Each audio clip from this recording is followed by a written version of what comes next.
Okay, so as the chipmunks say, we are back in action for satisfaction. Yeah. How's that? It's been a while, but I have to sing it. It's been a while, but we're back in style. Oh, that's been a long time. Do. We're back in action. Okay, so some of you that are loyal listeners and watchers, we had a couple of weeks, we'll call it a vacation. Yeah, vacation from our videoing. Yep, from our videoing. But we are back. We are rocking and rolling. And again, I say this all the time, and I hope you take it to heart. If you miss a few days or if you miss a week on the reading plan, I would encourage you, don't go back to, or if you're just jumping in today, don't go back to January and try to read and catch up. Start today. Be with us today. And then next year, when you come back around, catch it next year. Just be in the Bible today. All of it is good for doctrine and correction, training in righteousness. So if you start with us today, keep going, it's going to be good. It's going to be good. And whenever you watch this video, whatever today is in real time for you, start today. Yep. Yeah. Good advice. Okay. So this week in our Bible reading plan, we are in the end of 2 Kings through 1 Chronicles 11. Yep. Okay.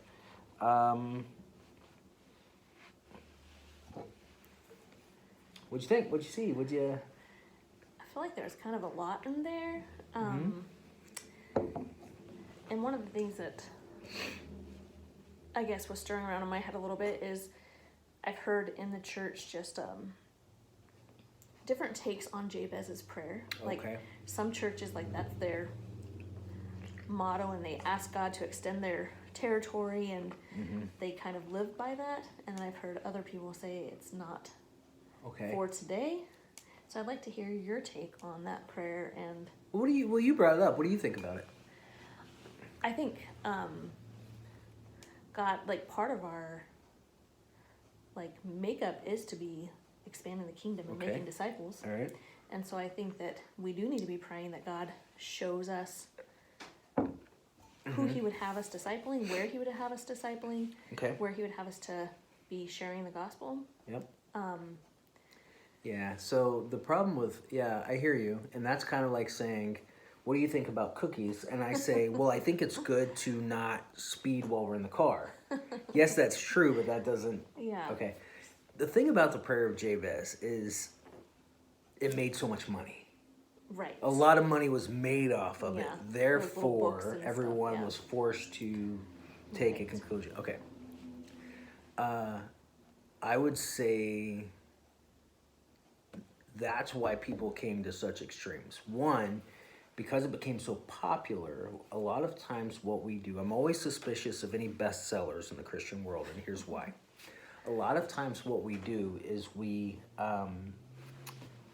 decide that rather than live godly lives, walk in obedience, pray, fast, speak truthful with one another, I'm going to read this book. Right. Right, because that's the newest, hottest thing. Right. It's kind of like Facebook when I say, you know what, rather than investigate what's actually going on, I'm going to change my profile picture, and that proves I'm a good person. Right. Okay? Yeah. As a pendulum swing to that, well, here's what really happened.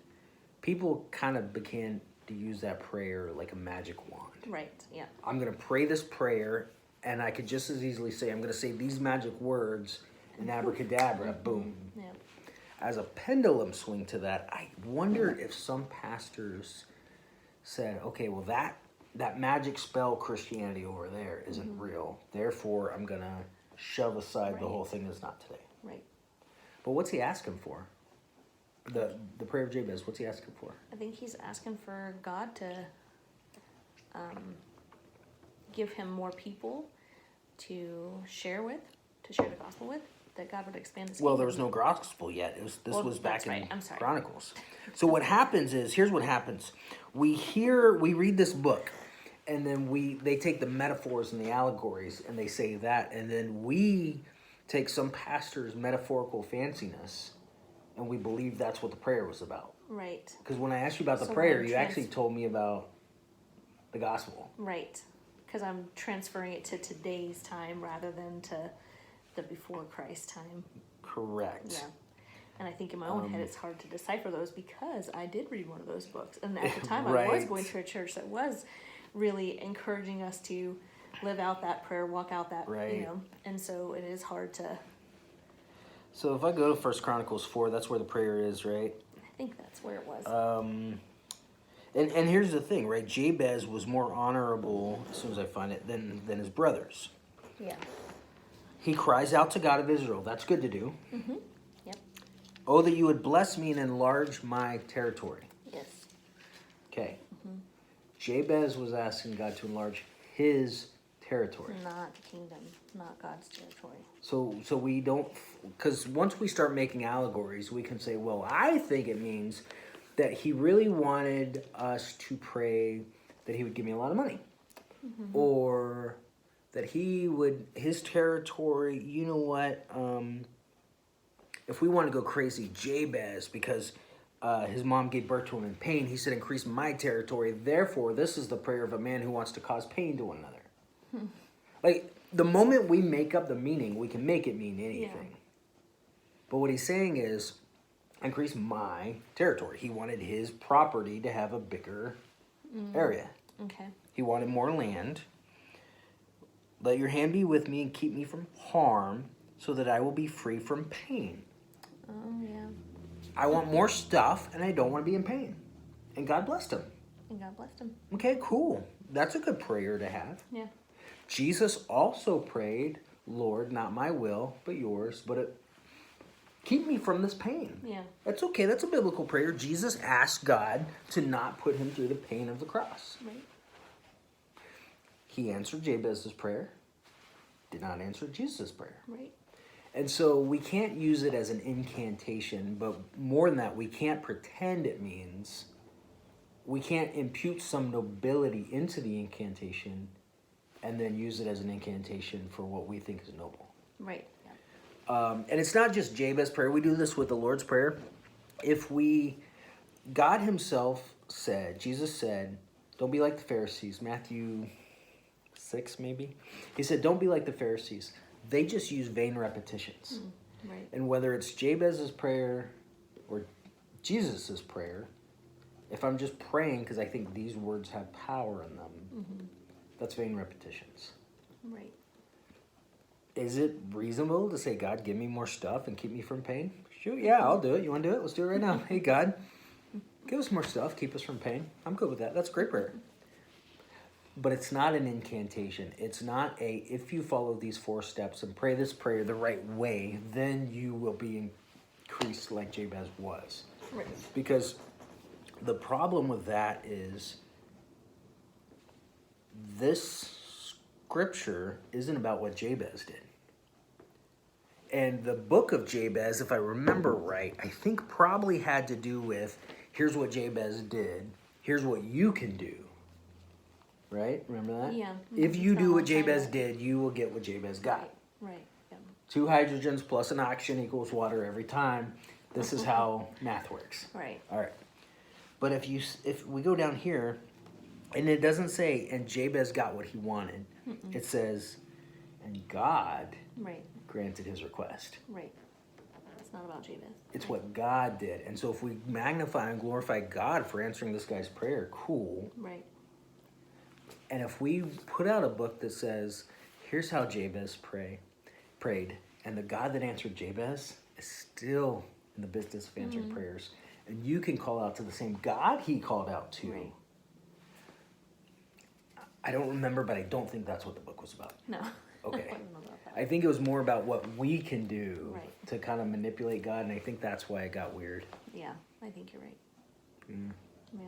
But again, I don't remember the It's been book. 10, 12 years. It's been Yeah. a long time. So I don't want to be unreasonably unfair, but I think that's and we do the same thing with the Lord's Prayer. Yeah. If I pray this way, then he has to do a thing. If I act Versus, this way or whatever. yeah, versus this is whom I pray to. Right. And he's still in the business. Yeah. Yeah. Okay.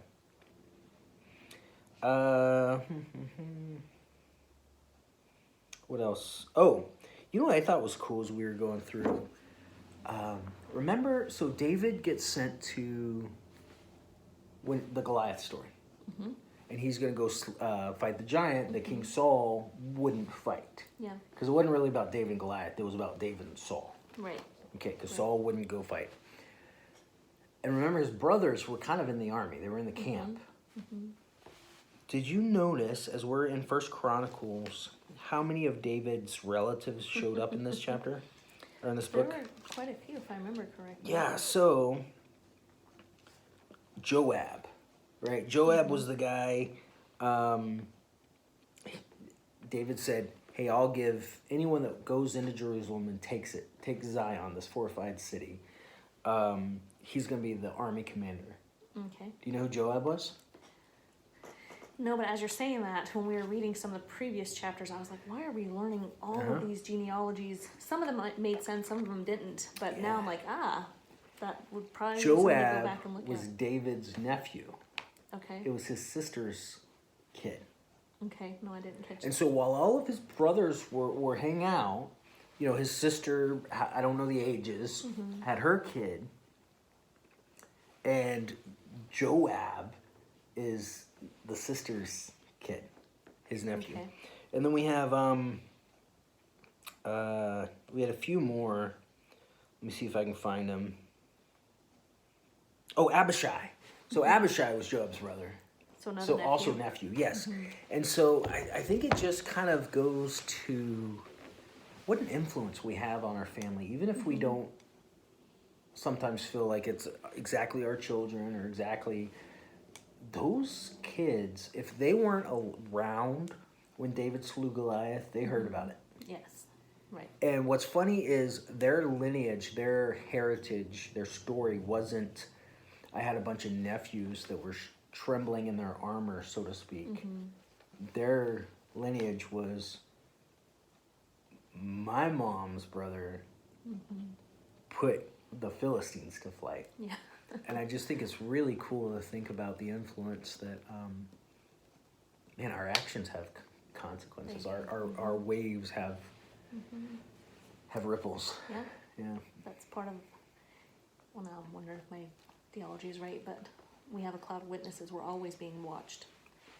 And those young men were watching and learning and listening. Okay. Anything else? I feel like there was a lot, but I did not bring any notes over here with me. I would say one last thing was the musicians. Do you remember reading about the musicians? I do. And the musicians were, so God had certain people serving in the temple as musicians, and they were priests. Like this was an actual act of service, of worship, of work. Right. And as I was thinking about that, you know, as every church has, every pastor has dealt with this. Someone saying, "Oh, I like this music," or "Oh, I like that music," or "I like this music." It's too loud. It's too soft. It's too. I think we forget that music in church, there's an aspect of work. There's an aspect of we're doing something. We are serving Right. in our song. Yeah. And it's not about, because oftentimes it's like, oh, that music was, oh, I just received so much. Right. But we don't sing to feel better. We sing to serve. Yeah, I don't think The that that's Lord. talked about very often or thought. I don't know that I've heard that thought. You know. So I just thought, I've just really been thinking about the musicians as I was reading through. First Chronicles 9 really is where that was. And those Which musicians. some might not be there yet because you're ahead in First Chronicles 9 because Oh, because this week goes through 11. So Yeah. you might not be there. So maybe if you're there, is that today or tomorrow? I think it's Friday. Yeah, so pay attention to the musicians. And if you remember, these are the musicians, I mean, not the same ones, but when God instituted the temple and tabernacle, and one of the requirements was They'd be skilled. skilled Yeah, musicians. skilled musicians. That they were skilled musicians. Was the requirement to be priests or did they just happen to be priests? They had to be Levites. They had to be Levites and skilled. So that was the priestly tribe. Okay. Yep. Yep, I did catch the skilled part. I did not catch the priests part. Yeah, these were holy people set aside to lead the people in serving God through song. Interesting. Yep. Yeah, I didn't catch that part. Cool.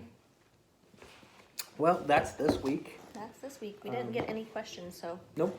Was there anything that made you wonder or think or go, Oh, yeah, like I said, I've been, Yeah. just wrestling with the two sides in the church of, when I first heard it, I was in the one church that was like, everybody read this book and let's all pray together this way. And then the next church I went to was like, Yeah. what do you, so that was, it kind of got me stuck a little bit on trying to figure out. And what's funny, I remember when that book came out and no one had even heard Right. I was like, what is this?